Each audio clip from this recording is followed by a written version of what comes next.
We missed you so much! We missed you, Uncle Bilbo! Good grief, how much you've all grown. Last time I saw you, Daisy Boffin, you were the size of one of my galoshes. Now, I'm sure all of you want to hear a story, What about the story of the trolls, or the Goblin King? Or what about the horrible fire-breathing dragon Smaug? You killed that awful Smaug, didn't you, Uncle Bilbo? Me? Killed Smaug? Good heavens, I must not have told you Sprouts that tale in a long time. Or any tale for that matter. Could we hear it? Please, we'd love to hear it. All right. I think you've all grown enough to hear the whole thing from beginning to end. You're mature enough, I think. Don't you agree? Yes! Yes, absolutely! Well then, gather round. All ready? Well then. In a hole in the ground, there lived Why do you always start your stories like that? Like what, dear girl? In a hole in the ground. Well, because that's where our story begins, isn't it? Now, if I can get right along. Ahem. In a hole in the ground, there lived a hobbit. Not a wet, nasty hole filled with the ends of worms and an oozy smell, nor a dry, sandy hole with nothing in it to eat or sit on. This was a hobbit hole. And that hobbit, my dear children, was me. My, oh my, it was a beautiful day. I was sitting in front of my door smoking a pipe of old Toby when a very old man came round the bend. He was wearing a grey robe and a long pointed hat, and he had a very long grey beard that he tucked into his belt. He stopped in front of me and stood expectantly, holding his walking stick. Not wanting to be impolite, I said to him, "Good morning." "What do you mean? Do you wish me a good morning, or mean that it is a good morning whether I want it or not, or that you feel good this morning, or that it is a morning to be good on?" Well, a whole of them at once, I suppose. And a wonderful day to smoke tobacco. If you've got a pipe of your own, feel free to have a fill of mine. Oh, that does sound lovely. I have no time for blowing smoke rings this morning. I am looking for someone to share in an adventure I am arranging, and it is very difficult to find anybody. I should think so, in these parts. We are plain, quiet folk and have no use for adventures. Nasty, disturbing, uncomfortable things. Make you late for dinner. I can't think what anybody sees in them. Now, if you'll excuse me, I have letters to reply to.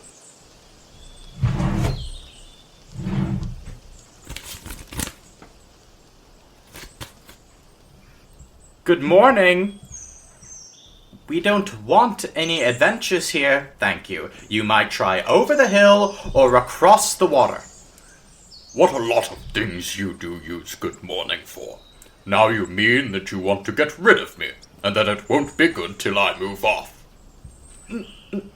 Not at all, not at all, my dear sir. Let me see, I don't think I know your name. Yes, my dear sir. And I do know your name, Mr. Bilbo Baggins. And you do know my name. You don't remember that I belong to it. I am Gandalf, and Gandalf means me. To think that I should have lived to be good-morninged by Belladonna Toad's son, as if I was selling buttons at the front door. Gandalf. Good gracious me, not the wandering wizard that gave old Took a pair of magic diamond studs that fastened themselves and never came undone till ordered. Not the fellow who used to tell such wonderful tales at parties about dragons and goblins and giants and the rescue of princesses and the unexpected luck of widows' sons. Not the man that used to make such particularly excellent fireworks. I remember those. Old Took used to have them on Midsummer's Eve. Splendid! dear me, not the Gandalf who was responsible for so many quiet lads and lasses going off into the blue for mad adventures? Anything from climbing trees to visiting elves or sailing in ships, sailing to other shores. Bless me, life used to be quite you used to upset things quite badly in these parts once upon a time. I beg your pardon, but I had no idea you were still in business. Where else should I be? All the same, I am pleased to find you remember something about me. You seem to remember my fireworks kindly, at any rate, and that is not without hope. Indeed, for your old grandfather Took's sake, and for the sake of poor Belladonna, I will give you what you asked for. I beg your pardon?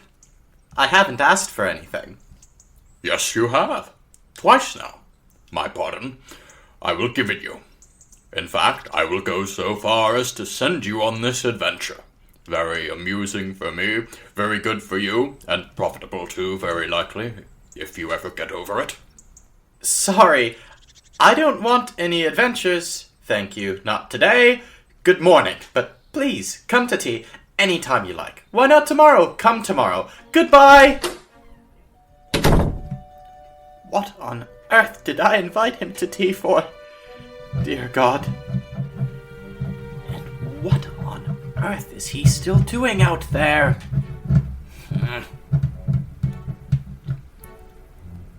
The next day I had almost completely forgotten Gandalf and his odd proposition.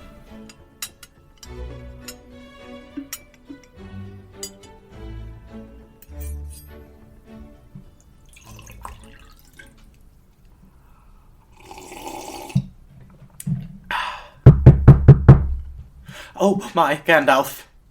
I'm so sorry to keep you. Dwalin at your service. Bilbo Baggins at yours. Would you like some tea? Or cake? Let me take your coat. Aye, thank you.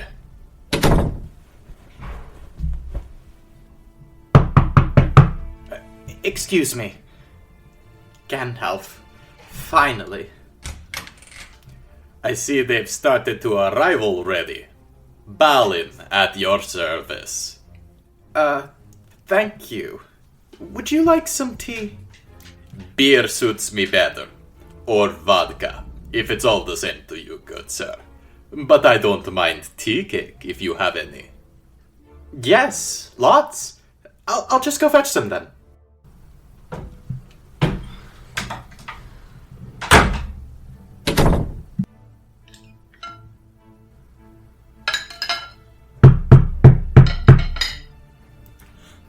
That must certainly be Gandalf this time. Feely and Keely at your service. And I at yours.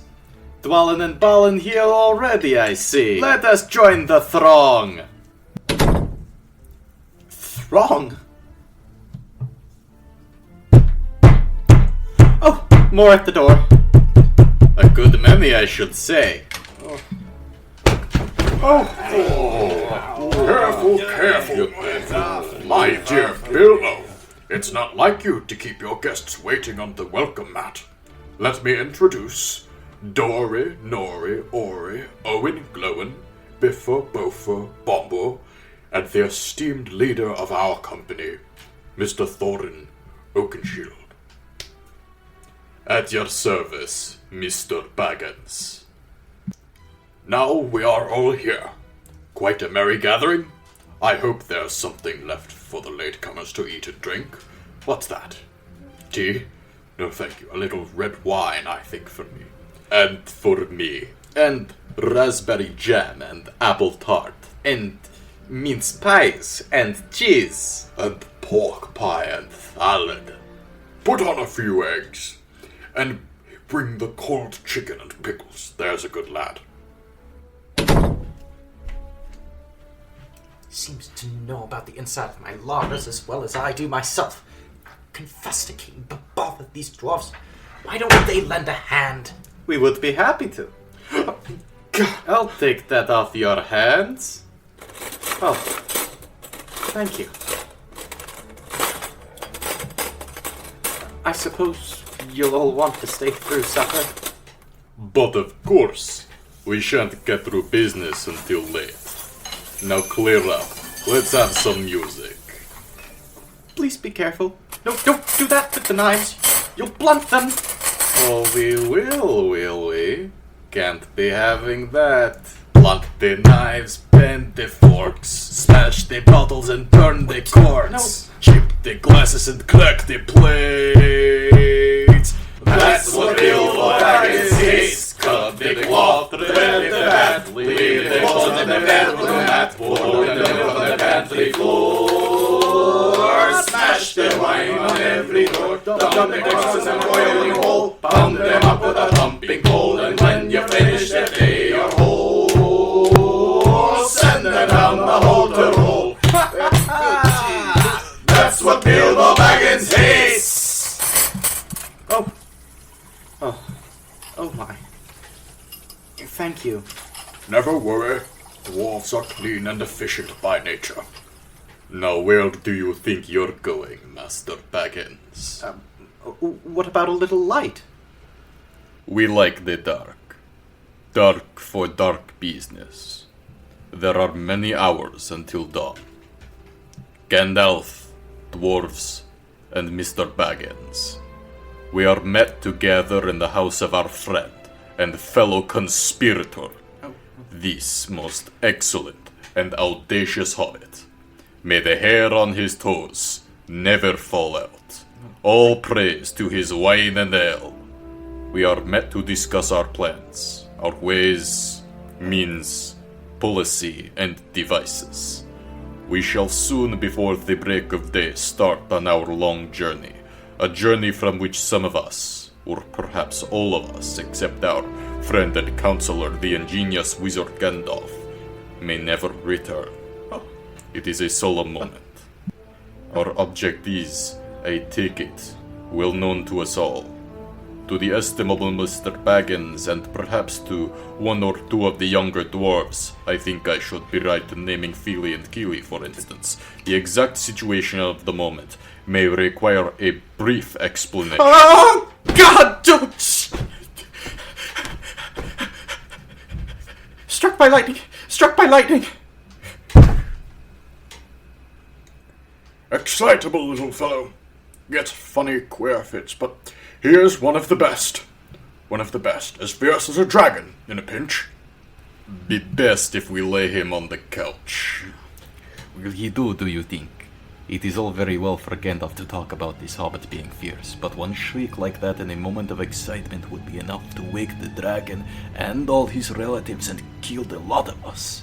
I think it sounded more like fright than excitement. In fact, if it had not been for the sign at the door, I should have been sure we had come to the wrong house. As soon as I clapped eyes on the little fellow bobbing and puffing on the mat, I had my doubts. He looks more like a grocer than a burglar. Pardon me. If I've overheard words that you are saying, I don't pretend to understand what you're talking about, or your reference to burglars. But I think I am right in believing that you think I am no good. I will show you. I have no signs on my door. It was painted a week ago, and I am quite sure that you have come to the wrong house. As soon as I saw your funny faces on the doorstep, I had my doubts, but treat it as the right one. Tell me what you want done, and I will try it. If I have to walk from here to the east of East and fight the great wereworms in the last desert. I had a great-great-great-grand-uncle once Bull Roarer took, and... Yes. But that was long ago. I was talking about you. And I assure you, there is a mark on this door, the usual one in the trade, or used to be. Burglar wants a good job, plenty of excitement, and a reasonable reward. That's how it's usually read. You can say expert treasure hunter instead of burglar if you like, some of them do. It's all the same to us.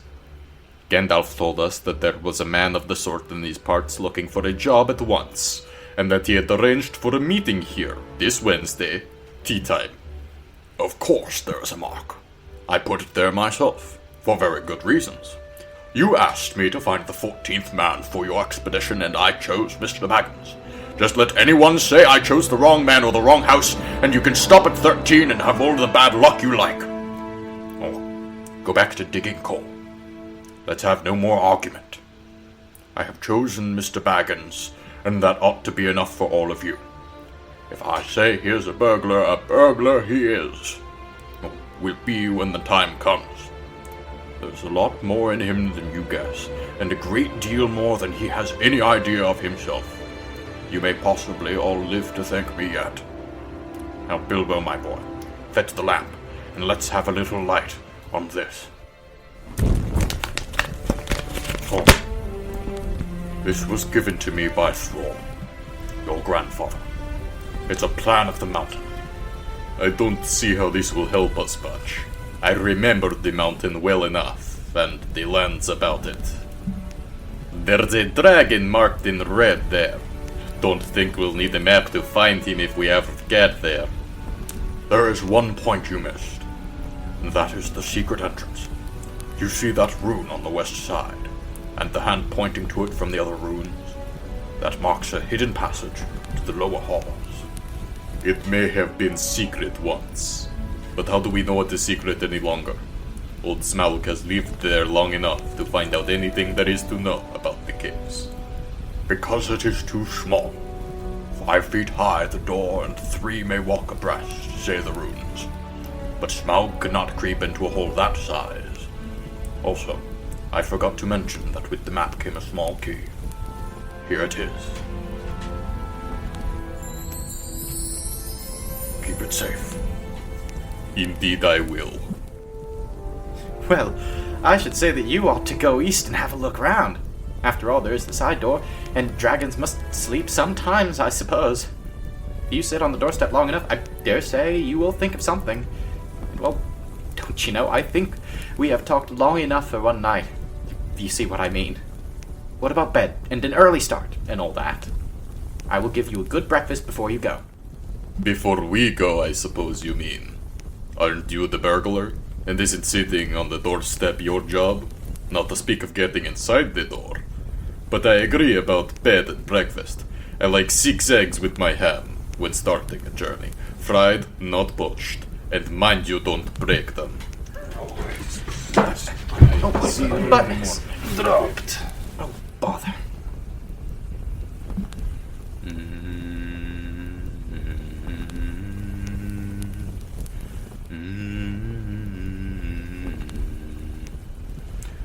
Far over the misty mountains go, to dungeons deep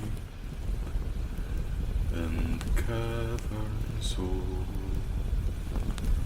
We must away ere break of day to find our long forgotten gold.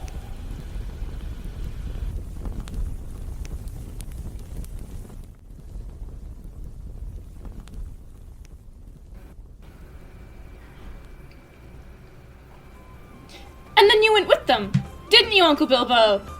Well, yes, I did. It took a great deal of heavy consideration, though. What happened next? Well, I suppose you'll just have to listen and find out.